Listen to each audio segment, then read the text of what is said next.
Yo, check it. AC Sports Live is on the air. A quick show today. NFL Draft. Were you happy with your team's draft picks or were you hoping for something else? I want to talk quickly about the Kawhi Claw lawsuit, the Kareem versus Jordan debate. And I want to take a quick look around the Facebook and add my 2 cents. So AC Sports Live is here and on the air. We'll be right back after 10 seconds of an intro. You're quite hostile. I got a right to be hostile, man. My people been persecuted. Yo, AC here in the cockpit with you in the Sports Nook. Draft day. Very exciting day in the football world. Your NFL team's fortune weigh heavily on what they decided to do today for the future. My Eagles selected a receiver. Let's hope he pans out.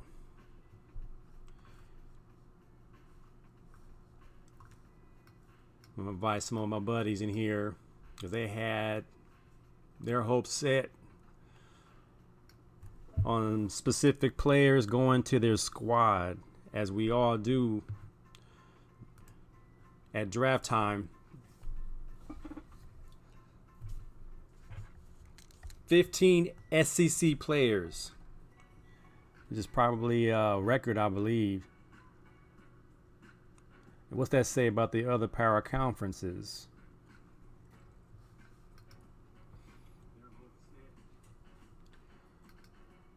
Let's get this going.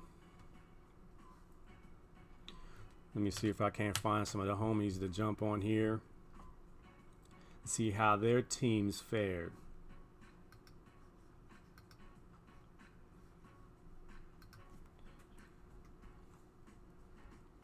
How y'all doing during this COVID-19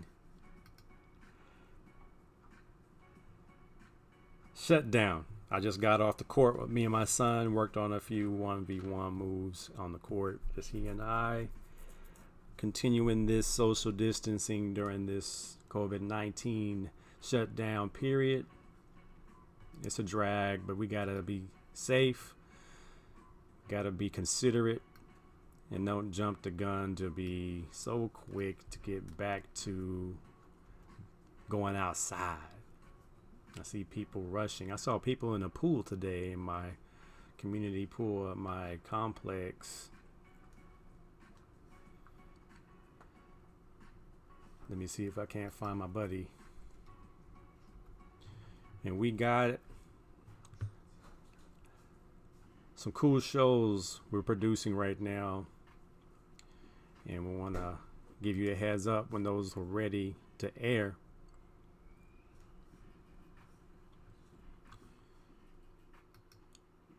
Let's see. The NFL draft. Let's just look at it. Let's take a quick look. Who did what? Let's see if I can't pull this up.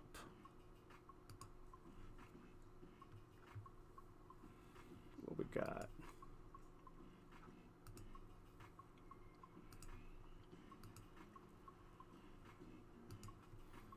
All right, here we go. So let's go down the line. And as expected, the Bengals select Joe Burrow at quarterback. That wasn't much of a debate there. They knew who they wanted at that pick. And it's a franchise hungry for something. So that's not, they might have went with Chase Young, but it's the Bengals. They got to do something to put some guys in the seats, or some butts in the seats, so to speak. And quarterback is probably the quickest way to do something like that. Redskins, that's my boys, Corey Peters' squad, and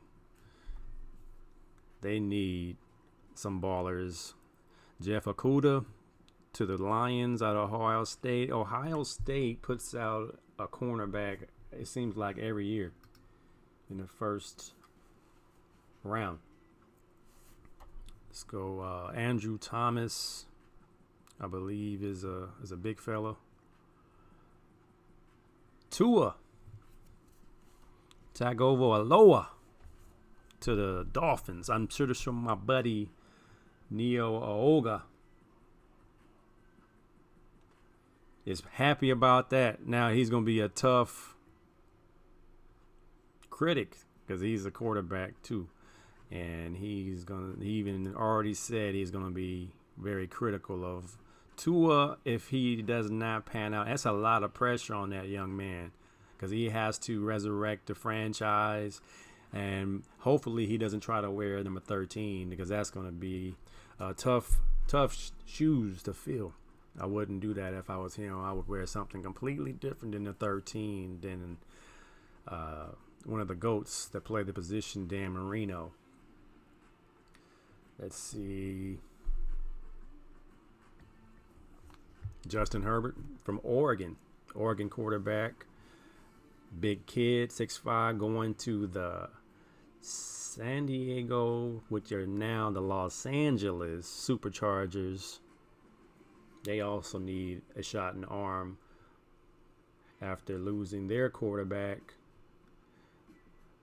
who was there forever, Phillip Rivers, who is now a Indianapolis Colt. Derek Brown, D tackle. Isaiah Simmons, a very interesting pick by the Arizona Cardinals. I thought they were going to go receiver because they got Fitz and Hopkins. All they need is a guy in the slot.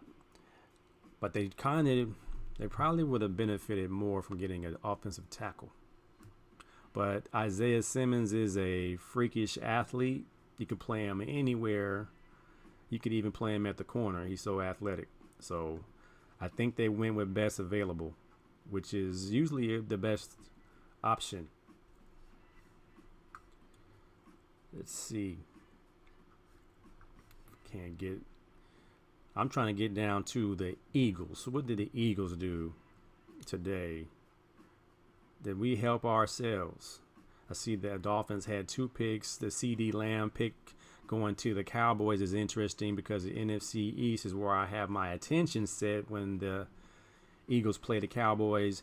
Henry Ruggs III going to the Raiders was really interesting that he went first out of all these receivers in this class. Now his 4.2 speed really helped, but I wonder if he was the most polished receiver of them all. He's kind of small, but he has 4.2 speed, which is always a benefit or a plus if you're looking at scheming. What John Gruden likes to do is spread the defense out so his quarterback will have a lot more options. CD Lamb is the route runner, which will be good for Prescott. He's explosive, hard to bring down, so that's understandable. CD Lamb is probably the pick of the litter, but you have a toss-up between Jerry Jeudy, Jefferson, which went to the Vikings. Now, I was surprised that the Eagles selected Jalen Reagor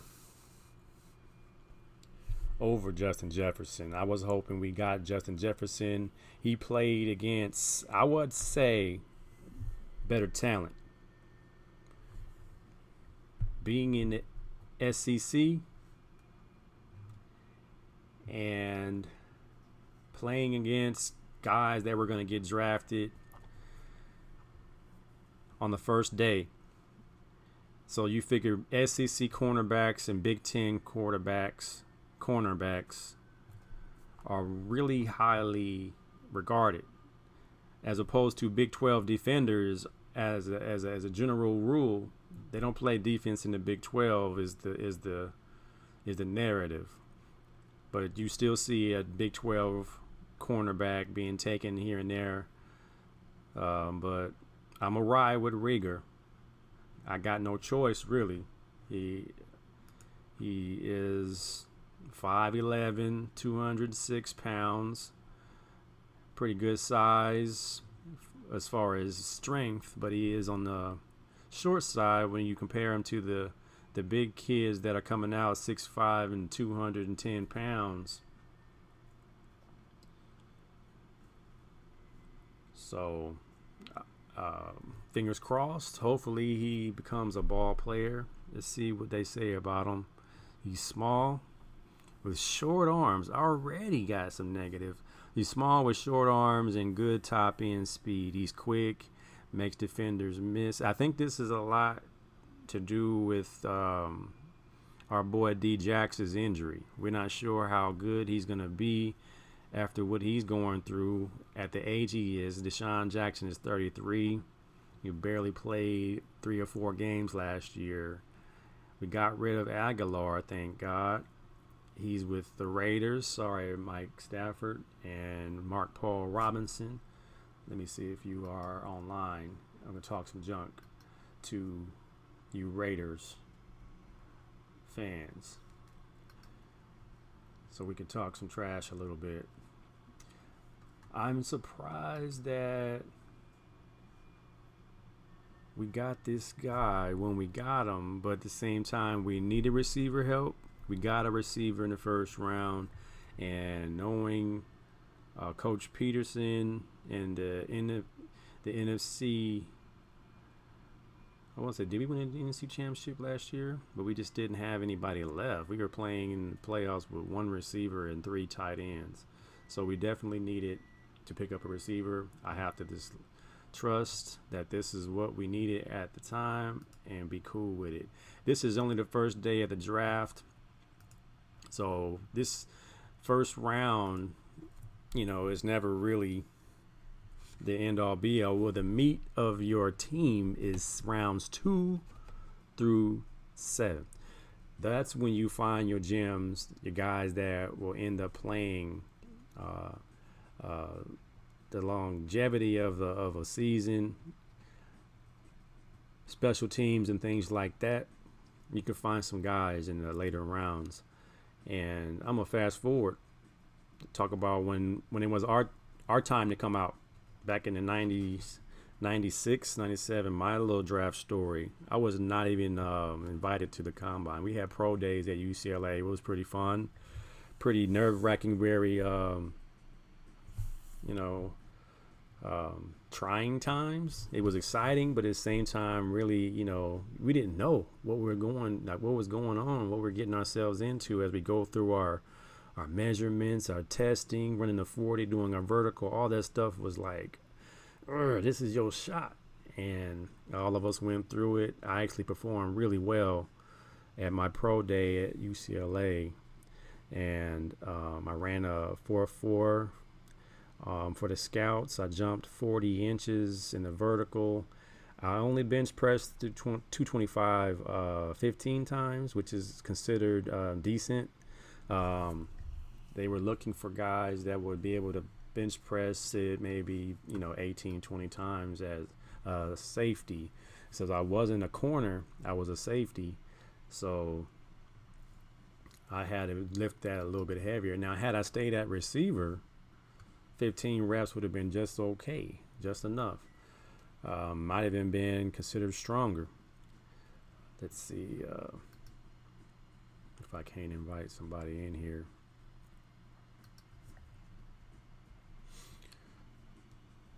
Yeah, so my pro day was interesting. But then leading up to the draft, we kind of knew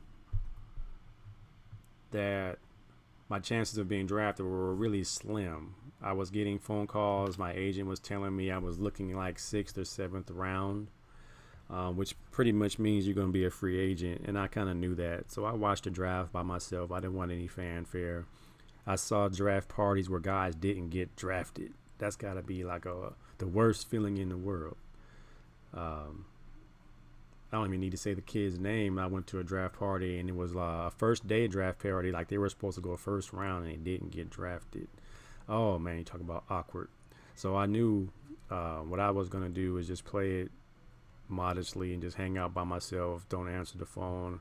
And those days we had beepers, and I had a pager, and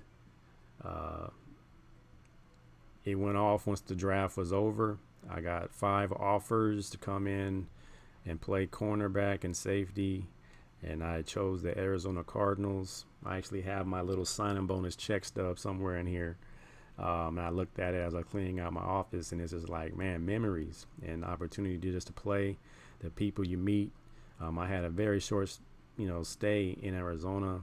I had a really good camp, but things didn't go my way, and I ended up getting cut and signing with the Saints, and that's a whole nother story. But the draft, man, seeing these guys getting their names selected, they're crying because this is a lifelong. You figure guys been playing since they were 8 years old, and then 10 years later, you play college ball and you see that your dream is close. And then by the time you're done with college, junior year, senior year, you come out.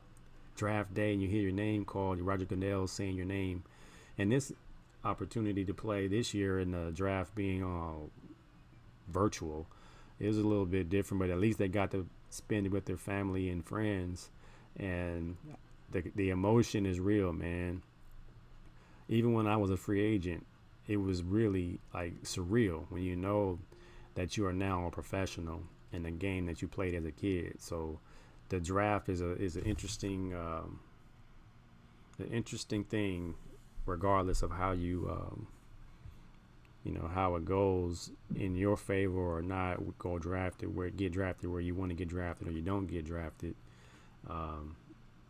It's an interesting topic, and I think when we start up, my man Jim McElroy and myself, we start our Talking Head show 1585. I'm actually messing around with a graphic. So 1585 is coming soon. It'll be AC and Mac. 1585 Sports Talk. We're going to talk about our POVs on certain topics. It should be fun. Look for that real soon. So the draft continues tomorrow. Draft round 2. I'm gonna check that out. ESPN, Bleacher Report, whatever your favorite sports website is. Check that out. Now, quickly, I was looking on Facebook and I was laughing a little bit because I saw that Nike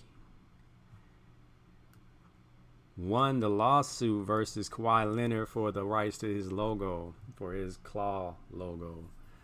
And we had a little discussion on it. My take was, get the man his logo. What you gonna do with it? It's a principle. Like, no, but Kawhi's people can pay a little fee to get his logo. I mean, man even came up with some ideas, even though they were elementary.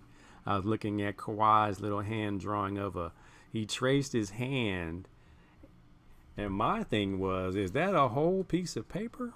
Like, I know Kawhi got big hands, but if his hand covered the whole piece of paper, geez Louise, that dude has like some mitts. But give the man his logo. What's the point of keeping something that you can't use?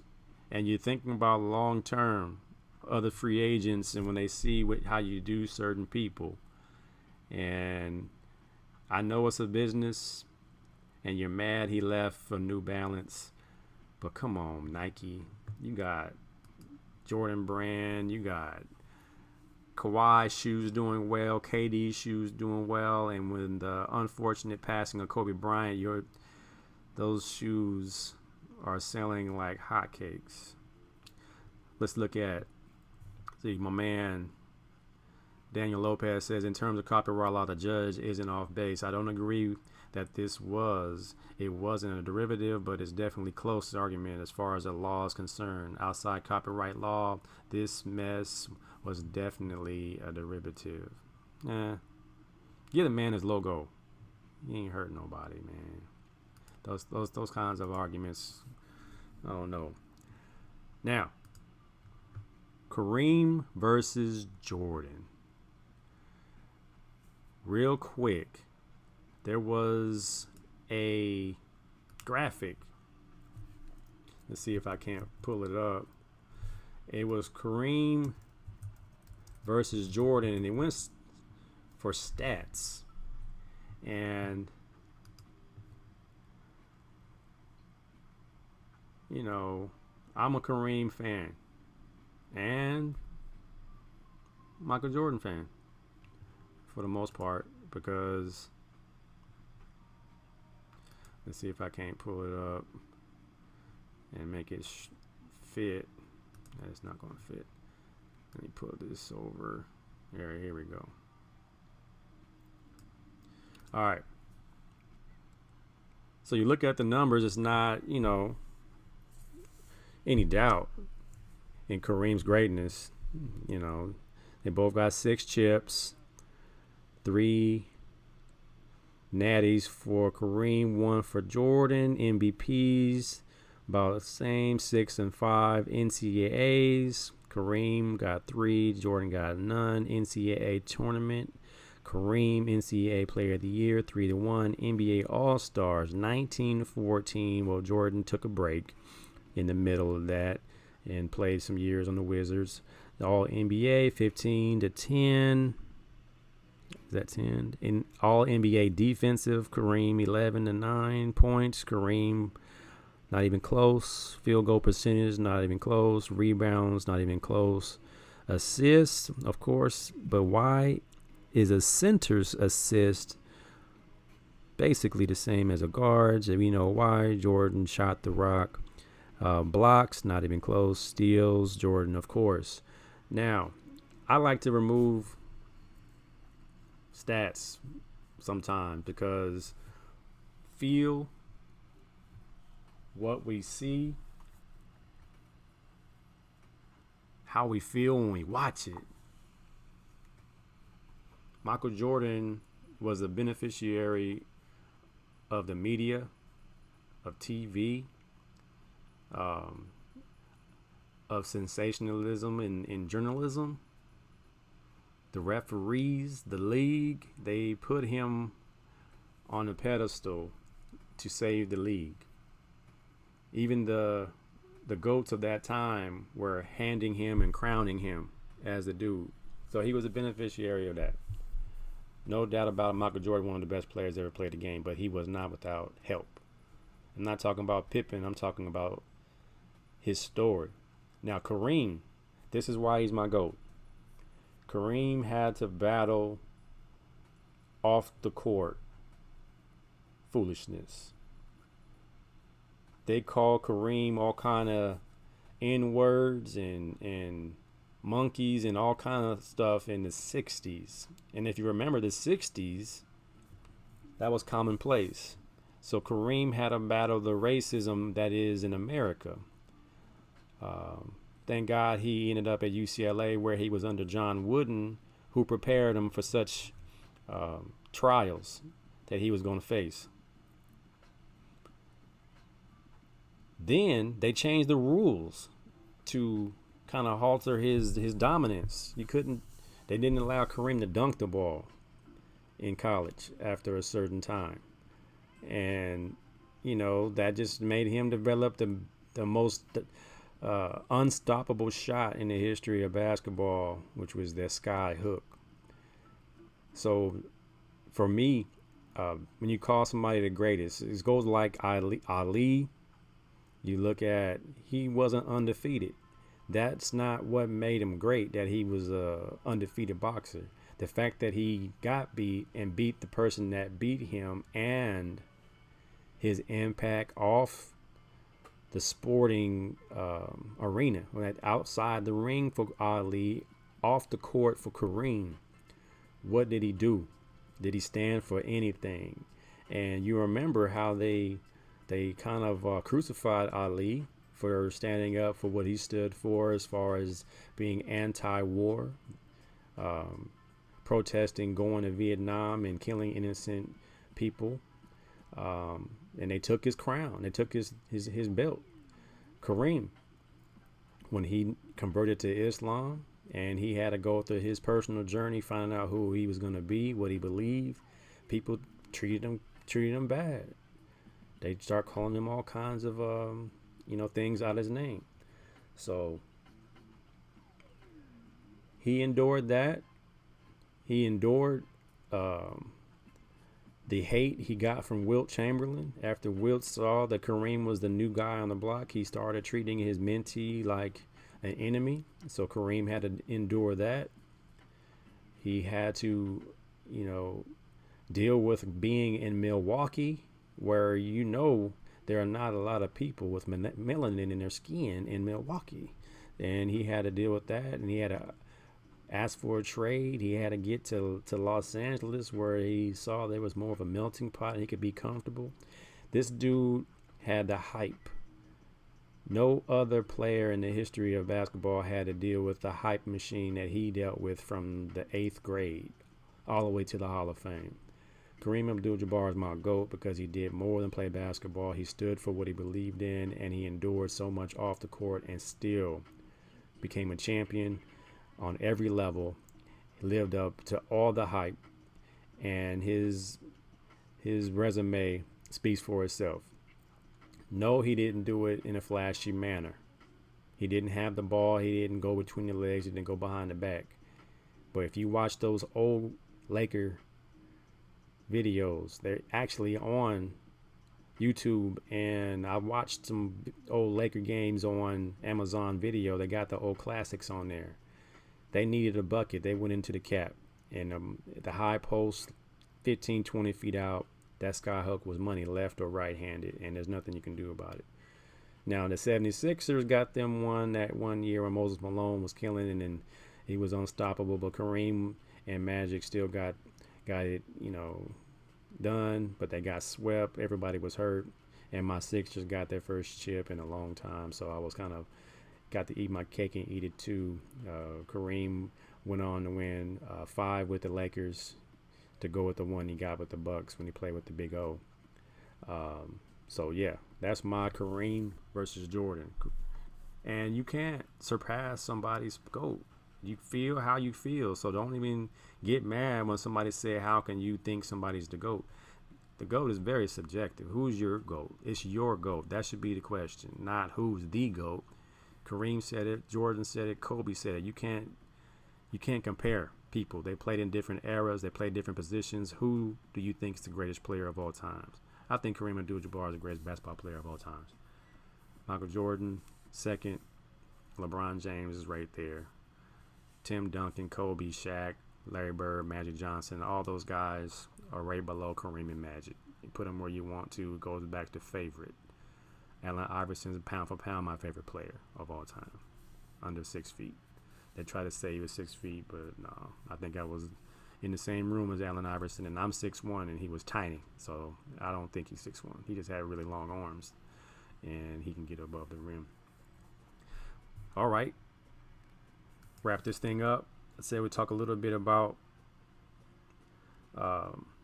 what's around Facebook. I like to take a quick look, drop a few dimes, if I may. I gotta go in here and cook some barbecue wings for the umpteenth time. These kids love barbecue wings, and I'm the barbecue wing king, hot wing king, barbecue wing king. Anybody saying, let me see what the Eagles are talking about. I'll go again.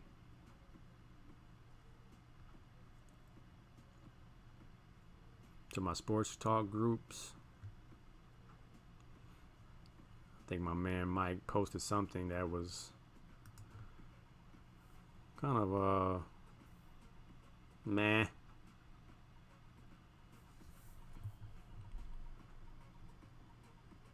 Says something about playoff totals, Pippen and Jordan. All right, we'll end with this. I didn't want to go too hard because I'm like, we all watched The Last Dance episodes 1 and 2. And it's evident that Scottie Pippen was a very integral part of the Bulls dynasty. If you look at the stats, playoffs, 6 finals, Jordan led in scoring, Pippen led in every other statistical category. Rebounds, assists, steals, and blocks. We all knew that. So my man Mike just leaves it there. Okay, cool. But my point is, we all knew Pippen was a baller. My thing is, why did Pippen sign that raggedy contract? 7 years for 17 or 18 million in the late 90s. That's on you, man. Even the owner, the president, the agents were like, don't sign this. So blame country Bama Pippen for saying, I need some security, so I'm going to sign this here 7-year deal. Man, if you needed some security, you should get an Allen Iverson or Bobby Bonilla contract where you get paid for life. That's security. Not so 7 years, 17 million. When Jordan's making 33 million, you're making 2. So that's where you sold yourself short. I don't think anybody can argue the greatness of Pippen.